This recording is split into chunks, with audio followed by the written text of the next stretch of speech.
नमस्कार दोस्तों मैं दिनेश मिश्रा आपका स्वागत करता हूं मेरे चैनल स्पेस लवर में। दोस्तों यहाँ पर हम साइंस से जुड़ी बातें करते हैं, एस्ट्रोनॉमी रिलेटेड भी हमारी बातें होती हैं। तो दोस्तों आज हम ऐसे 3 क्वेश्चंस लाए हैं जो आपको सोचने में तो लगता होगा कि जैसे मान लीजिए हमारा पहला क्वेश्चन है कि हमारी आंखें चीज़ों को कैसे देख पाती हैं। मान लीजिए हमारे सामने कोई चीज़ है, हमारी आंखें उसको कैसे कैच कर लेती हैं, ऐसा क्या प्रोसेस होता है, ऐसा क्या होता है कि हम चीज़ों को देख पाते हैं। ये हमारा पहला सवाल हो गया। दूसरा, क्या हम भूतकाल को देख सकते हैं? ये तो टाइम ट्रेवल वाली बात हो गई, लेकिन इसका भी जवाब आपको इसी वीडियो में मिल जाएगा और वो भी साइंटिफिक पूरा जवाब। तीसरा, क्या हम भूतकाल में जा सकते हैं? तो ये जो तीनों सवाल है इसके बारे में हम एक एक करके जानेंगे। दोस्तों जब मैं अभी जैसे ये जो ऐप है ये मैंने अपने आईपैड में डाउनलोड किया है फ्री फॉर्म, इसी का यूज़ करके मैं आपको इन जो तीनों क्वेश्चंस हैं उसके जवाब देने वाला हूँ। दोस्तों जैसे जब मैं ये टेक्नोलॉजी और ये सारी चीज़ें देखता हूँ, आजकल ये बड़े बड़े टेलीस्कोप, बड़े बड़े कंप्यूटर, ऐसी सारी चीज़ें जब मैं देखता हूँ तो मैं ये सोचता हूँ कि आज से 100 साल पहले से भी ज़्यादा आइंस्टाइन, तब ना इतने बड़े बड़े कंप्यूटर थे, ना इतने इतने बड़े जो टेलीस्कोप थे, ना माइक्रोस्कोप थे। मतलब आज जो हमारे पास जितनी टेक्नोलॉजीज़ है इससे बहुत ज़्यादा कम टेक्नोलॉजी, या कह सकते हो टेक्नोलॉजी के नाम पे कुछ भी नहीं था उस समय। तभी भी आइंस्टाइन ने सिर्फ अपनी सोच का इस्तेमाल करके कैसे ऐसी ऐसी चीज़ें, ऐसे ऐसे रहस्य का एक तरीके से कहते हैं उन्होंने खोज की, जो आज हमारे पास इतनी टेक्नोलॉजी होने के बावजूद भी हम उस खोज को नहीं कर पाते हैं, हम ना उसको आगे बढ़ा पाते हैं। जैसे उन्होंने ब्लैक होल के बारे में आज से 100 साल पहले बता दिया था, और उस ब्लैक होल की जो हमने उसको ढूंढा 2019 में। उसके अलावा उनका स्पेस टाइम की जो थियरी है उससे हम टाइम ट्रेवल और दूसरी चीज़ों के बारे में भी जानने की कोशिश करते हैं। दोस्तों ये सारी बातें मैं इसलिए बता रहा हूँ कि जैसे आइंस्टाइन के ही जरिए आज ऐसी बहुत सारी थियरीज़ हैं उसके बारे में हम पता लगा पाते हैं। तो चलिए हम हमारे वीडियो को शुरू करते हैं। तो अब हम हमारा जो पहला है इसके बारे में, जो हमारा पहला क्वेश्चन है, हम इसको शुरू करेंगे। तो दोस्तों हमारा पहला जो क्वेश्चन है कि हमारी आंखें चीज़ों को देख कैसे पाती हैं। तो चलिए मैं ये फ्री फॉर्म ऐप का यूज़ करके आपको बताने की कोशिश करूँगा, क्योंकि मैं इस ऐप को इसलिए यूज़ कर रहा हूँ कि जो चीज़ें मैं बोलूँ मैं किसी तरीके से उन चीज़ों को आपको दिखा भी सकूं जिससे आप शायद थोड़ा समझ पाएँ। तो चलिए इसमें हम 2-3 एग्जाम्पल देखेंगे जिससे आप समझ पाओगे कि आप चीज़ों को कैसे देख पाते हैं। तो चलिए जो हमारा पहला एग्जाम्पल है उस एग्जाम्पल में हम एक रोड को ले लेते हैं। ये देखिए, मान लेते हैं हम ये एक रोड है। अब दोस्तों इस रोड पे कार खड़ी हुई है। तो अब चलिए हम हमारे ऐप का यूज़ करके कार का भी हम, क्योंकि आप जानते हो अगर और दूसरी तरीके से करना होता तो बहुत टाइम लग जाता। तो ये मान लीजिए कार है। अब चलिए हम कार का जो कलर है वो कुछ चेंज कर देते हैं। ये देखिए कार है। अब हमें एक इंसान की भी ज़रूरत है, क्योंकि इंसान तो देखेगा तब भी तो वो। तो अब हम क्या करेंगे, एक जो इंसान है, मान लीजिए एक इंसान है, उसको ले आएंगे यहाँ पे। देखिए एक इंसान है, हमने इंसान को भी लाके यहाँ पे खड़ा कर दिया। अब आप देख रहे हैं कि एक कार खड़ी है, एक इंसान खड़ा है और पूरा अंधेरा है। अब दोस्तों आप एक चीज़ मैं आपको और बताऊं कि इस कार के अंदर भी, जैसे कार है, कार के अंदर मान लीजिए एक आदमी बैठा हुआ है। अब चारों तरफ अंधेरा है। अब बस आप इस चीज़ को एकदम ध्यान से समझिए, आप समझ जाओगे कि चारों तरफ अंधेरा है। अब ये इंसान को देखना है कि सामने क्या है या कौन खड़ा है। ऐसा ही जो कार में बैठा है उस इंसान को देखना है। तो वो क्या करेगा, अपनी जो कार की हेडलाइट है उसको चालू करेगा, तभी तो उस इंसान को देख पाएगा। देखिए बहुत नॉर्मल सा आपको भी प्रोसेस लगेगा, लेकिन जब मैं आपको बताऊंगा ये प्रोसेस में क्या हुआ तो आपको जान के हैरानी भी होगी। तो दोस्तों मान लीजिए ये जो कार में बैठा हुआ बंदा है, इसने लाइट चालू की, हेडलाइट चालू की। अब वो हेडलाइट इस इंसान के ऊपर पड़ी। तो अब आप ये सोचोगे, क्योंकि एकदम नॉर्मल सी बात है कि इस इंसान ने हेडलाइट चालू की, वो हेडलाइट की जो रोशनी है वो इसके ऊपर पड़ी और फिर इस इंसान को ये इंसान नज़र आने लगा। मतलब जो गाड़ी में बैठा इंसान है उसको सामने खड़ा इंसान नज़र आने लगा। लेकिन दोस्तों ऐसा होता नहीं है। अब इस प्रोसेस में आप जानते हैं हुआ क्या, हुआ ये कि ये लाइट जो है, ये रोशनी यहाँ गई, इस इंसान से टकराई, और इस इंसान से टकराने के बाद वो रोशनी वापस इसकी रेटिना तक आई। रेटिना मतलब तो आप समझ गए, हमारी आंखों तक आई। तो उसका आप एक तरीके से कह सकते हैं प्रतिबिंब, या आप दूसरा जो भी आपको समझ में आए आप उसको समझ सकते हैं कि इतनी ही देर में जैसे उसने लाइट चालू की, लाइट गई उससे टकराई, और लाइट वापस आके इसकी जो रेटिना है, इसकी आंखों पे जब पड़ी वो लाइट, तब उसको ये इंसान नज़र आया। लेकिन ये प्रोसेस इतना फास्ट होता है क्योंकि लाइट की क्या स्पीड है, लाइट की स्पीड है 3 लाख किलोमीटर प्रति सेकंड। अब आप सोचिए कि ये ज़्यादा से ज़्यादा इसने कितनी दूरी तय की होगी। यहाँ से मान लीजिए कार और इसके बीच की दूरी है 100 मीटर, तो अब मान लीजिए 100 मीटर लाइट यहाँ से गई, 100 मीटर उसको जाने में लगा और 100 मीटर रिटर्न आने में लगा।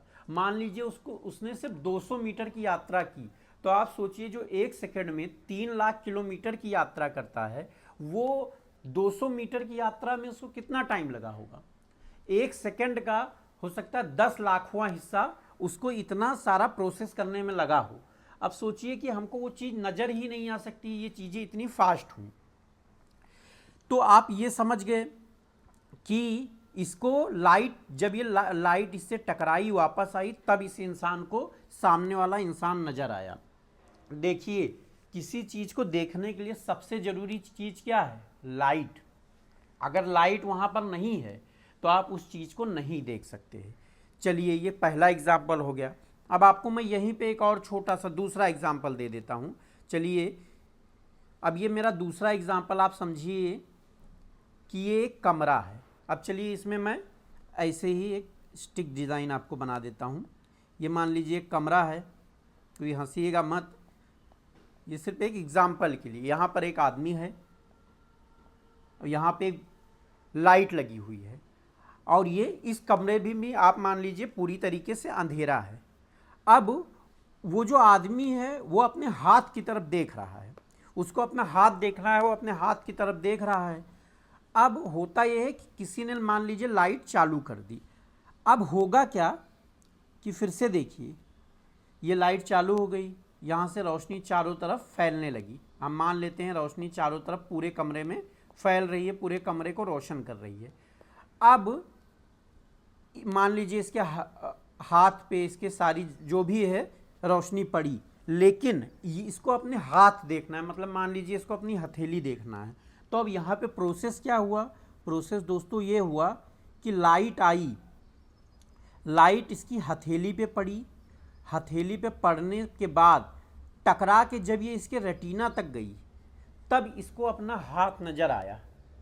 आप समझे मेन मुद्दा क्या है कि जब लाइट किसी चीज़ से टकराएगी तभी उसका प्रतिबिंब बनाएगी, और वो प्रतिबिंब जब आपकी रेटिना, आपकी आंखों तक जाएगी, तब भी आप उस चीज़ को देख पाएंगे। अगर मान लीजिए मेरे सामने कोई ऐसी चीज़ रखी है जिसको प्रकाश जो है वो पार कर जाता है, प्रकाश उससे टकराता ही नहीं है, प्रकाश उसको पार करके निकल जाता है। जैसे आपने बहुत सारे पारदर्शी शीशे देखे होंगे और बहुत सारी ऐसी चीज़ें हैं जो कभी कभी ऐसे कांच आपने देखे होंगे लगे होते हैं दरवाजे या कहीं पे, कि सामने वाले को नज़र ही नहीं आते, वो जाके अचानक उससे टकरा जाता है। क्यों? क्योंकि वो प्रकाश से टकरा के वापस नहीं आता है, इसीलिए आपको वो नहीं दिखाई देता है।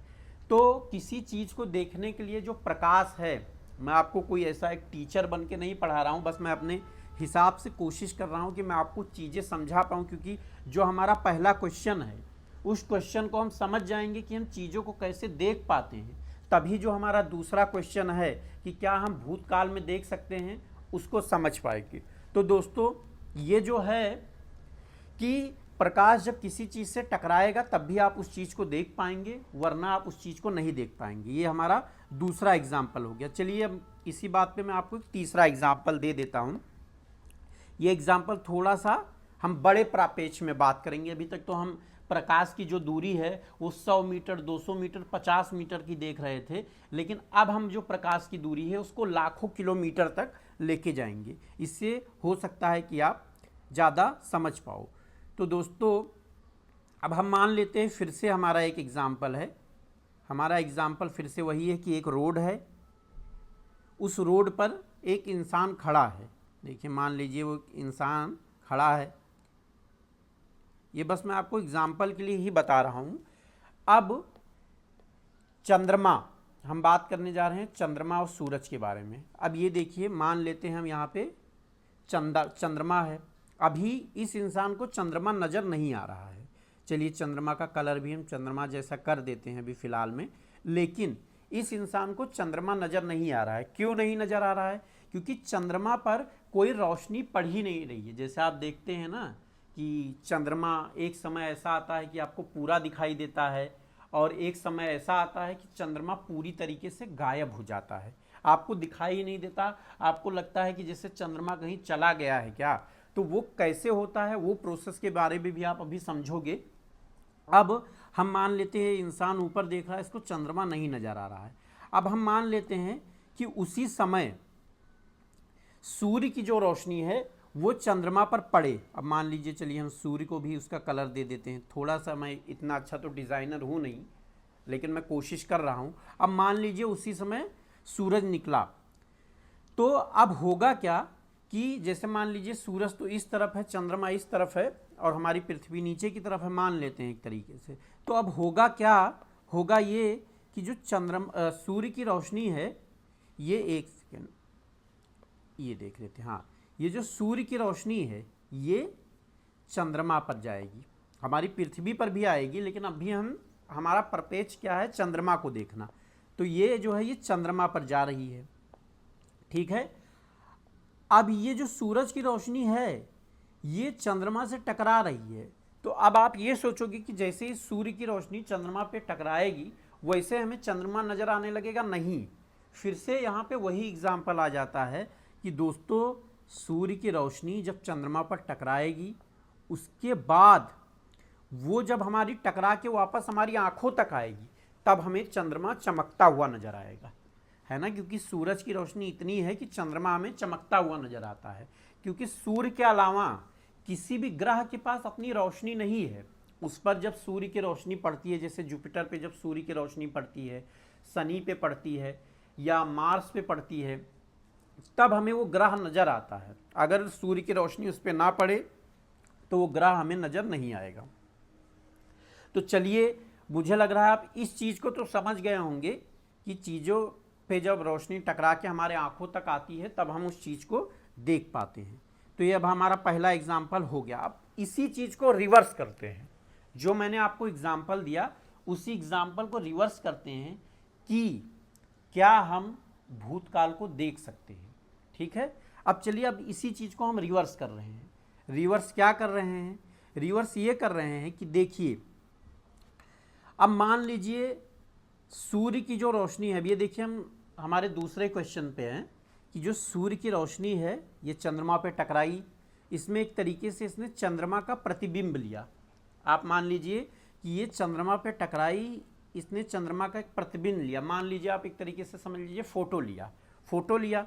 अब उस फोटो को लेके वो जो प्रकाश की किरण है वो हमारी आंखों तक आई।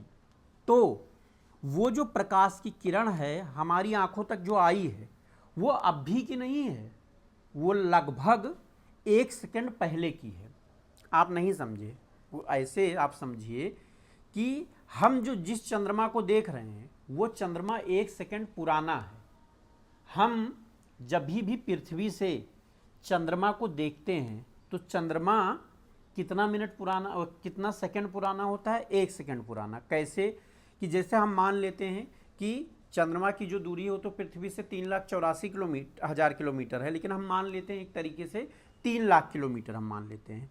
तो जब ये प्रकाश इससे टकराया तो प्रकाश को इसकी मतलब जो इंसान खड़ा है नीचे, इसकी आंखों तक आने में 1 सेकंड का वक्त लगा। मतलब उसने चंद्रमा की जो फोटो ली, उस फोटो को उसको यहाँ तक लाने में 1 सेकंड लगा। तो उसने आपको जो फोटो दिखा रहा है वो 1 सेकंड पुराना दिखा रहा है। ये छोटा प्रपेच हो गया। अब इससे भी बड़ा अगर हम मान लीजिए, फिर से इससे भी मैं आपको ज़्यादा बड़ा दिखाने की कोशिश करता हूँ, इससे आप और अच्छे से समझ पाएंगे। फिर वही सारी चीज़ें बस 1 सेकंड, लेकिन इस बार हमारा जो प्रपेच है वो ज़्यादा बड़ा होगा। इसमें आप पूरी तरीके से समझ जाओगे कि क्या हम पास्ट को देख सकते हैं। तो देखिए, अब मान लीजिए फिर से वही चीज़, लेकिन इस बार जो ग्रह है वो ग्रह होगा हमारा जुपिटर ग्रह। अब मान लीजिए ये इंसान भी हमने खड़ा कर दिया, ठीक है। उसके अलावा हमने क्या किया, ये देखिए जुपिटर ग्रह है, इसको भी हमने यहाँ पे वो कर दिया। जुपिटर को हमने मान लीजिए कलर देना है, तो अब जुपिटर तो मल्टी कलर है एक तरीके से, फिर भी चलिए हम जुपिटर को अपने हिसाब से कलर दे देते हैं। ये जुपिटर ग्रह है। अब यहाँ पे ज़रूरत किसकी है, हमारे तारे की। हमारा तारा कौन है, सूर्य, जो सबको रोशनी देता है, ताकत देता है और सारी चीज़ें। तो हमारे सूर्य को हम एक कलर दे देते हैं। अब आप जो ये देख रहे हैं ये सूर्य है, और आप जो इस तरफ देख रहे हैं ये जुपिटर है। तो अब एक तरीके से आप देखेंगे कि सूर्य से जब कोई रोशनी निकलती है, तो सूर्य से रोशनी निकल के, जैसे मान लीजिए जब सूर्य की रोशनी आती है हमारी पृथ्वी तक, तो समय कितना लगता है आपको पता है, 8 मिनट 37 सेकंड, ठीक है। क्यों, क्योंकि हमारी पृथ्वी से जो सूरज है वो लगभग 15 करोड़ किलोमीटर दूर है। अब आप ये सोचिए कि हमारी पृथ्वी से जो सूरज की दूरी है वो 15 करोड़ किलोमीटर है। तो जब सूर्य से रोशनी पैदा होती है, पैदा होने के बाद जब वो यहाँ से ट्रैवल करती है, मतलब निकलती है, तो प्रकाश की गति 3 लाख किलोमीटर प्रति सेकंड है। तो उसको 15 करोड़ किलोमीटर पूरा करने में कितना मिनट लग जाता है, 8 मिनट 37 सेकंड। 8 मिनट 37 सेकंड में हम जो है रोशनी को देखते हैं। लेकिन जब आप सूरज को देखते हैं तो सूरज हमें 8 मिनट 37 सेकंड पुराना वाला सूरज नज़र आता है। जो 8 मिनट 37 सेकंड वाला पुराना सूर्य हमें नज़र आता है। क्यों, क्योंकि फिर से मैंने आपको बताया, जब रोशनी यहाँ से चलती है तो वो सूरज का वो फ़ोटो लेती है 8 मिनट 37 सेकंड वाला, लेकिन जब वो उसको यहाँ लेके आती है तो उसको लाने में कितना समय लग जाता है, 8 मिनट 37 सेकंड। तो हम जो सूर्य को जब भी देखते हैं तो सूर्य जो है वो हमें 8 मिनट 37 सेकंड पुराना नज़र आता है, ठीक है। अब फिर से यहाँ देखिए कि जब सूर्य की जो किरण है ये जब जुपिटर से टकराती है तो जुपिटर से हम तक आने में इसको 22 मिनट लगता है, ठीक है। आप ये छोड़ दीजिए कि इसे सूर्य से जुपिटर पे जाने में कितना टाइम लगता है, उससे हमको नहीं फ़र्क पड़ता है। उसे जुपिटर से हम तक आने में कितना टाइम लगता है, तो उसे जुपिटर से हम तक आने में 22 मिनट लगता है। तो अब आप कैसे समझोगे, देखिए जैसे मान लेते हैं जुपिटर पे कोई ब्लास्ट होता है। मान लीजिए हम टेलीस्कोप से देख रहे हैं ना, क्योंकि खुली आंखों से तो हम देखेंगे तो हमको एक चमकता हुआ तारा जैसा नज़र आएगा जुपिटर, लेकिन मान लीजिए हम टेलीस्कोप से देख रहे हैं। तो अब हो ये रहा है कि मान लीजिए जुपिटर पे कोई ब्लास्ट हुआ। चलिए मैं आपको इस समय के हिसाब से भी बताने की कोशिश करता हूँ। जैसे मान लीजिए जुपिटर पे एक कोई ब्लास्ट हुआ 15 AM पर, ठीक है, सुबह 8:15 AM पे वहाँ पर ब्लास्ट हुआ। तो अब हमें यहाँ ये जो ब्लास्ट है, ये ब्लास्ट हमें, जो ब्लास्ट की तस्वीर है ये हमें कब मिलेगी, ये जो ब्लास्ट की तस्वीर है ये तस्वीर हमें मिलेगी लगभग 8:37 AM पर। तो अब यहाँ पर ब्लास्ट कब हुआ है, 8:15 पे, ठीक है। लेकिन हम इस चीज़ को कब देख रहे हैं, 8:37 पे। मतलब 8:37 पे हम 8:15 वाली चीज़ देख पा रहे हैं। मतलब कि हम जुपिटर का पास्ट देख रहे हैं। अब अभी यहाँ 8:37, जैसे यहाँ भी 8:37 हो रहा है और यहाँ भी जब 8:37 हो रहा होगा तो यहाँ मान लीजिए अब 8:37 पे यहाँ कोई और घटना हुई, तो अब फिर से उसकी जो फ़ोटोज़ हैं, मान लीजिए इसको आप फ़ोटो की तरह माने कि उसके जो विजुअल्स हैं उसको फिर आने में यहाँ तक 22 मिनट लगेगा। तो हम फिर इसको कब देखेंगे, इसको हम लगभग 8:58 पे देखेंगे। तो अब आप ये समझिए कि हम पास्ट देख सकते हैं, लेकिन कब, जब हम चीज़ों से दूर हों। मतलब कि जैसे मान लीजिए, अब हम इसी चीज़ को उल्टा करते हैं, मान लीजिए जुपिटर पे कोई आदमी बैठा है, तो अब वो पृथ्वी को जब देख रहा होगा तो पृथ्वी को कितना मिनट पुराना देख रहा होगा, 22 मिनट पुराना। फिर क्योंकि वो प्रोसेस फिर से वही हो जाएगी जो प्रोसेस थी। प्रोसेस ये थी, ये देखिए सूर्य से रोशनी आएगी, पृथ्वी से टकराएगी, फिर यहाँ जाएगी तो पृथ्वी से जुपिटर तक जाने में उसको 22 मिनट लगेगा। तो यहाँ पर जो इंसान बैठा हुआ है ये इंसान इसको 22 मिनट पुराना दिखेगा, मतलब वो पृथ्वी का 22 मिनट पुराना इतिहास समझेगा। अब चलिए इसको मैं आपको बहुत बड़े प्रापेक्ष में बताता हूँ। जैसे हम जो भी तारे देखते हैं, जैसे मान लीजिए हम कोई तारा देख रहे हैं, वो तारा हमारी पृथ्वी से 4 लाइट ईयर दूर है। लाइट ईयर मतलब क्या कि 1 साल तक आप लाइट की स्पीड से यात्रा करोगे, मतलब 3 लाख किलोमीटर प्रति सेकंड की स्पीड से आप यात्रा करोगे, तब जाके आपका 1 लाइट ईयर पूरा होगा। तो मान लेते हैं कि हमारा जो सबसे नज़दीकी तारा है प्रॉक्सिमा सेंचुरी, वो हमसे 4 लाइट ईयर दूर है।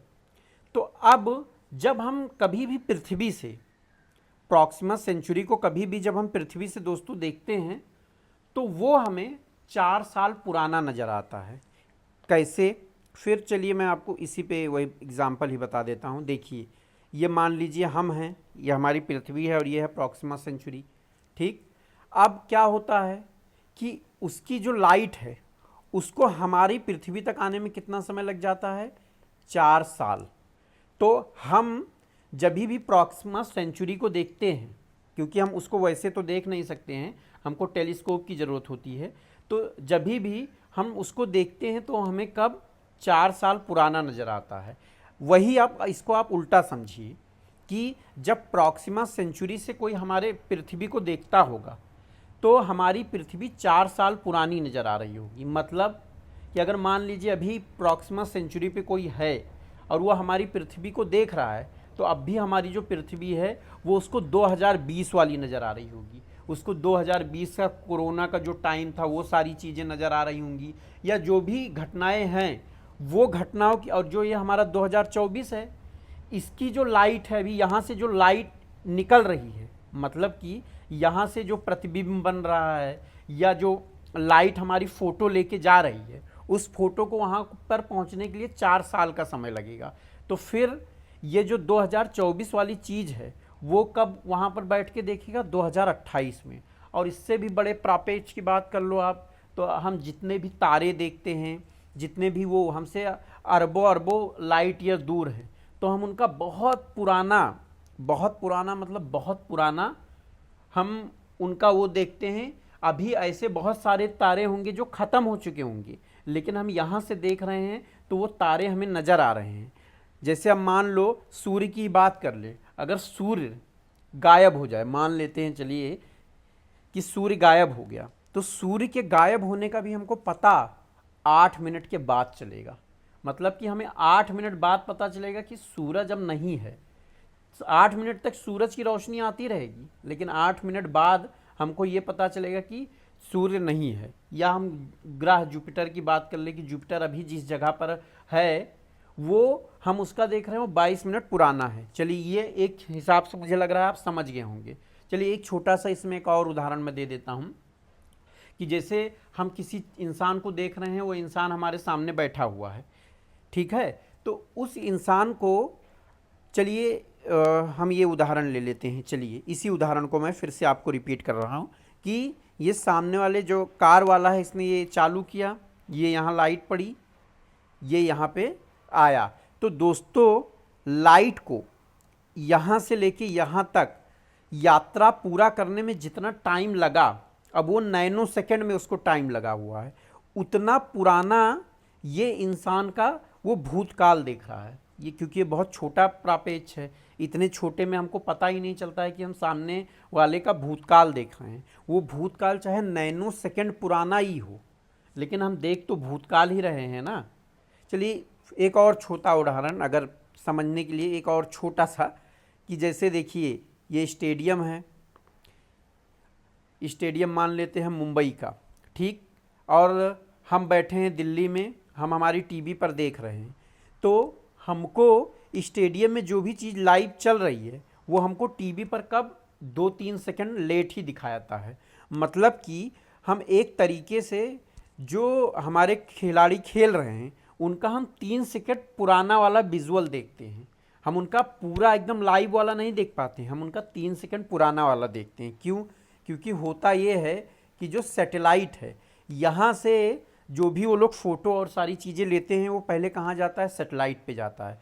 फिर सैटेलाइट क्या करता है? टीवी पे भेजता है। तो अब होता यही है ना कि इसको इतना ट्रेवल करने में 1-2 सेकंड का टाइम लग गया। अब इसीलिए तो कि उसने जो चीज़ 1-2 सेकंड पहले खींची थी, उस चीज़ को लाने में 1-2 सेकंड इसको यहाँ लगा। तो हम उसका जो विजुअल देख रहे हैं वो 1-2 सेकंड पुराना वाला देख रहे हैं। मुझे लग रहा है टीवी वाला एग्जाम्पल और आसान है आपको समझने के लिए। अब तीसरी बात जो है, इसमें मुझे लगता है कि विजुअल्स और इन सारी चीज़ों की ज़रूरत नहीं रहेगी, ये तो मैं वैसे ही आपसे बात कर सकता हूँ। क्या हम भूतकाल में जा सकते हैं? तो दोस्तों, वैसे टाइम ट्रेवल की तो बहुत सारी थियरी है। उस थियरी में ऐसा है कि अगर आप लाइट जितनी स्पीड से यात्रा करोगे, मान लीजिए आप 1,00,000 किलोमीटर 1,00,000 पर सेकंड से यात्रा कर रहे हो, हम मान लेते हैं, तो होगा क्या कि आपके लिए जो समय है धीमा हो जाएगा। तो जैसे एक एग्ज़ाम्पल आप ये समझिए कि चलिए इसमें भी, अब जब मैंने ऐप है ही तो एक विजुअल जैसा हम बना लेते हैं कि ये मान लीजिए हमारी पृथ्वी है और ये हम स्पेसशिप से एक तरीके से मान लीजिए हमारी स्पेसशिप है, समझ लीजिए आप ना, एक स्पेसशिप इसको मान लेते हैं, लग नहीं रही है पर इसको मान लेते हैं कि एक स्पेसशिप है। तो अब हम मान लीजिए इस स्पेसशिप से 1,00,000 किलोमीटर की यात्रा करते हैं 1 घंटा, ठीक। तो उस 1 घंटे में आप सोचिए, जब मेरी स्पीड 1 सेकंड में 1,00,000 किलोमीटर की है, तो आप सोचिए मैं 1 घंटे में कहाँ पहुँच जाऊँगा, ठीक। अब 1 घंटे में मान लीजिए मैं इस डेस्टिनेशन पे पहुँचा, अब मैं यहाँ से वापस हुआ और मेरी स्पेसशिप फिर यहीं पृथ्वी के ऊपर आके खड़ी है। तो मैंने ट्रैवल कितना टाइम किया है दोस्तों? 2 घंटा। लेकिन मैंने तो 2 घंटा ट्रैवल किया है, लेकिन मैंने ट्रैवल किया है 1,00,000 किलोमीटर की स्पीड से, है ना, प्रति सेकंड की स्पीड से। तो अब होगा ये कि मेरे जीवन से सिर्फ 2 ही घंटा कम होगा, लेकिन यहाँ पृथ्वी पर कई दिन बीत चुके होंगे। मतलब कि मेरे जीवन से सिर्फ 2 घंटा हुआ और यहाँ पृथ्वी पर बहुत सारा दिन बीत गया। तो होगा क्या, अब मान लीजिए जब मैं यहाँ पे उतरूँगा तो एक तरीके से मैं मान लेते हैं उस ड्यूरेशन को 1 महीना मान लेते हैं, कि क्योंकि इसके लिए भी फॉर्मूला है कि आप किस स्पीड से चलते हैं, उस स्पीड में पृथ्वी कितनी तेज़ आगे जाएगी, आप कितना जो उम्र है पीछे जाओगे। जैसे आप सबने, बहुत सारे लोगों ने इंटरस्टेलर मूवी देखी होगी, जिसमें आपने देखा होगा कि वो एक ब्लैक होल के बगल में एक ग्रह होता है, वहाँ पर जाता है। उस ग्रह पे शायद मेरे हिसाब से, जहाँ तक मुझे याद है, कि वो लोग 7 घंटे ही बिताते हैं। लेकिन जब वो लौट कर अपने स्पेसशिप में आते हैं तो उस समय हो ये गया होता है कि उनके जीवन से तो सिर्फ 7 ही घंटे कम हुए रहते हैं, लेकिन जो उस स्पेसशिप में वो आदमी रहता है उसके जीवन के 23 साल चले गए होते हैं। मतलब कि 23 साल का वक्त बीत गया होता है।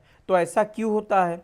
तो आइंस्टाइन की ही दोस्तों जो थियरी है उसी के हिसाब से बताता हूँ कि टाइम, अगर मान लीजिए मैं टाइम और एक ग्रेविटेशनल फोर्स, ठीक है, ग्रेविटी, ये दोनों चीज़ें, अगर मान लीजिए आप बहुत स्पीड, बहुत तेज़ी से यात्रा कर रहे हैं तो भी जो आपका टाइम है वो स्लो हो जाएगा।